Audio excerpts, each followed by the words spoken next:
A new CNN poll shows President Trump surging 10 points as Kamala Harris becomes an absolute disaster for the Biden campaign.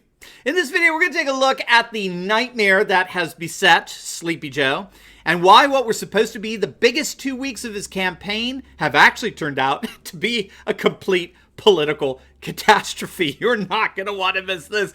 Greetings, everyone, patriots all across the globe. Dr. Steve here with you. Great to be with you as always. If this is your first time here with us and you're looking for some daily encouragement and optimism, as well as some insightful analysis to help you make sense of these crazy times, you have found your oasis here on this channel. We post 2 videos a day, analyzing current events and live some super awesome conservative trends so you can live in the present in line of even better things to come. So if you haven't already done so, you know what to do. Make sure to smack that bell and subscribe button. It'd be an absolute privilege to have you as a regular part of this channel where each and every day we together celebrate the inevitable collapse of left-wing globalism and the unstoppable rise of a new conservative age. Now, before we dive in here, let's give a huge shout out to the sponsor of our video, and that's Prepper's Peak new solar water heater. With all of the lockdowns that we just witnessed over the last several months, this solar water heater can actually turn out to be our very best friend. Solar water heater is an amazing device that allows you to heat and boil water outdoors using simply sunlight. It can heat water in as little as 30 minutes. It'll work anywhere the sun shines. You could use it to boil water, to cook noodles and rice. You could sterilize water for drinking. It's easy to clean and it can be used anywhere there's sunlight. And the best part is if you click on the link below, you'll get 15% off. So what can be better? Don't wait. Click on that link before they sell out and get your own Patriot Sun cooker today. All right, let's dive right in here. You know, Joe Biden, Sleepy Joe's in the middle of a nightmare right now, okay? What's going on right now was not supposed to be happening. These last 2 weeks were supposed to be the greatest 2 weeks of Biden's campaign, right? This campaign he's been conducting from his basement in Delaware. That's only just 20 minutes away from here. But did you see Chris Wallace on Fox News? Normally I find Wallace odious. Why Fox News gives this guy a paycheck off. I have no idea. He's basically the Brian Williams of Fox News. But regardless, did you see what he said the other day? He just came out and said he has never seen anything like this. The Biden campaign didn't send out a single spokesperson the Sunday before their Democrat convention. They seemed perfectly happy with Joe Biden locked up in his basement until November 3rd. And Wallace is like, it's not going to work. This campaign is a disaster waiting to happen. Well, they didn't have to wait too long for that. CNN, the most trusted name in fake news, published their latest poll, which finds Biden's lead of 14 points back in June imploding. Biden has lost 10 points in a matter of just weeks, again, according to CNN. This is pretty astonishing. Maybe it's their way of trying to tell Biden, dude, you need to get out of the basement and start actually campaigning. Trump's gaining on you, man. Biden now leads Trump by only 4 points, 50% to Trump's 46%. And things get even worse for Biden when it comes to the swing states, such as Arizona, Florida, Ohio, Pennsylvania, and the like. There, his lead evaporates to just 1 point, 49% to 48%. Now, this CNN poll is not an outlier. In fact, CNN reported on focus groups, these results coming from Rich Thau, the focus research group Engages, I believe they're called. And he found that about 75% of the focus groups he worked with in swing states such as Wisconsin, Iowa, Michigan, and Pennsylvania, they all said they were voting for Trump. In fact, when he gave them a choice between Trump and Obama, and keep in mind, these are voters who voted for Obama twice and then switched over and voted for Trump in 2016.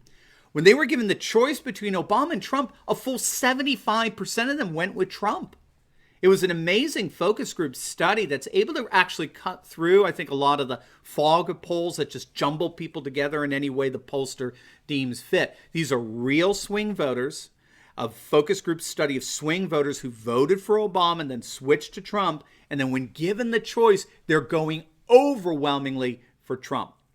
They like Trump. They said they had voted for a disruptor. They hated politics as usual, and Trump has become the disruptor. And so it's no wonder that pundits have been noticing a massive surge for President Trump in the polls. Rasmussen, who tracks the daily approval numbers for presidents so as to be able to compare them as to where they were in their respective presidencies, Rasmussen recently had Trump polling at 50% approval, which is 3 points higher than where Obama was polling at the exact same time in his presidency. In fact, Trump has been consistently outpolling Obama over the last several weeks. Now, of course, this is all the more stunning given the months of COVID shutdown, the economic downturn that came as a result, the mass race riots throughout the nation.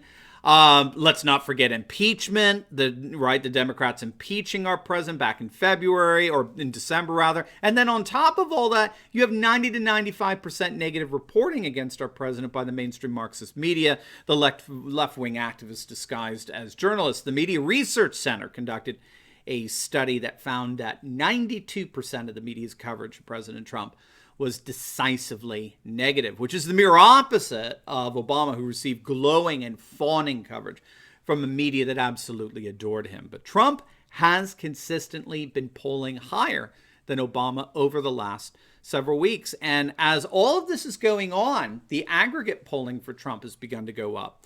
Trump is at 43% in the Real Clear Politics aggregate polling, which is up from last year when he was averaging about 40%. So he's just 3% away from the magic 46% aggregate polling you need to win the election, which as we get closer to the election, we can see already happening. We can very confidently predict he will most certainly do that. So the individual polling compared in relation to Obama at the same time in his respective presidency is up, and his average aggregate polling is up. Now, if you thought things were bad for Biden, they actually even get worse. You ready for this? On the heels of his choosing Kamala Harris as his running mate, look at this. Again, this is from Rasmussen. A new poll just released found that a third of black voters who heard that, you heard that right, a third of black voters say that Biden's choice of Kamala Harris as his running mate makes them less likely to vote for him. Now, we talked about this in our video when Biden first announced that he picked Harris as his running mate. But the fact is that BLM activists have a general tendency of actually not liking Harris. They don't trust her. They see her as an opportunist. It's only out for herself and not for those she claims to represent, and for good reason. I mean, during the primaries, during the debates, Tulsi Gabbard absolutely destroyed her. Gabbard reminded Democratic voters that Harris put over 1,500 people in jail for marijuana violations as California's Attorney General. And then she laughed when asked whether she had ever smoked marijuana. She blocked evidence that would have freed a man from death row until the courts forced her to do so. She kept people in prison beyond their sentences to use them as cheap labor for the state of California. And she fought to keep a cash bail system in place that disadvantages poor people. So, I mean, Tulsi just destroyed her. And many pundits believe that was really the beginning of the end of her already fledgling campaign, which she suspended literally just weeks later. And so it's no secret that BLM activists are not big fans of Harris, who they see as just another, political opportunist that's learned to use what they consider to be an unjust system to her advantage at the expense of poor blacks. We have to remember, and this is the argument that I made in our video again just after Biden picked her, we have to remember that Kamala Harris is an extremely weak candidate. She's even weaker than Biden, and that's saying something. Remember, her campaign was so bad, it was so pathetic, that she had to drop out before the very first primary, before the New Hampshire primary, where Biden didn't even break double digits, by the way. He came in fifth.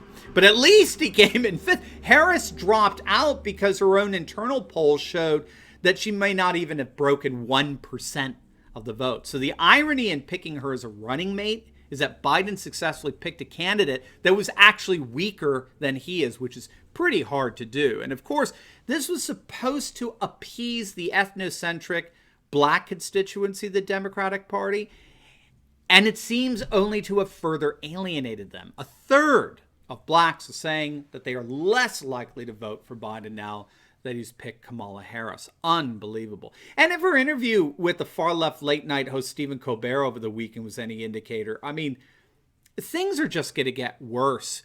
When he asked her about all the things she had to say about Biden during the campaign, like believing his accusers, right, who were making the allegations that he had sexually assaulted them or touched them inappropriately, all those kinds of things that she was bringing out, she responded by saying, oh, it was just politics. They were just debates. That's just the nature of politics. That's all. I mean, she basically admitted that she's just a cynical, empty opportunist. She's an empty suit looking for political power, and she doesn't care what she has to do to get it. She'll exploit the grievances of others for her own political gain. She'll exploit the hashtag #MeToo movement and the Black Lives Matter movement, all for the accumulation of political power and financial gain. I mean, she blatantly admitted that. If Biden was such a creep as she alleged, if he really was or is a symbol of segregation, social injustice that Kamala herself had experienced, right? Do you remember that? The debates where she accused Biden of opposing busing and all that? Well, if all that were true and you're a person of principle, how could you possibly team up and run as his running mate, which is in effect a full endorsement now of his candidacy? And her answer is, oh, because it's all just politics. So much for the principled political left, huh? Yeah, make no mistake, this is all a huge disaster for Sleepy Joe's campaign. This was supposed to be the biggest 2 weeks of his life. Choosing a running mate, Democratic National Convention. It was supposed to be the 2 weeks that would finally bury Trump's re-election chances. And as it turns out, it appears to be the 2 weeks in which the Biden campaign officially implodes.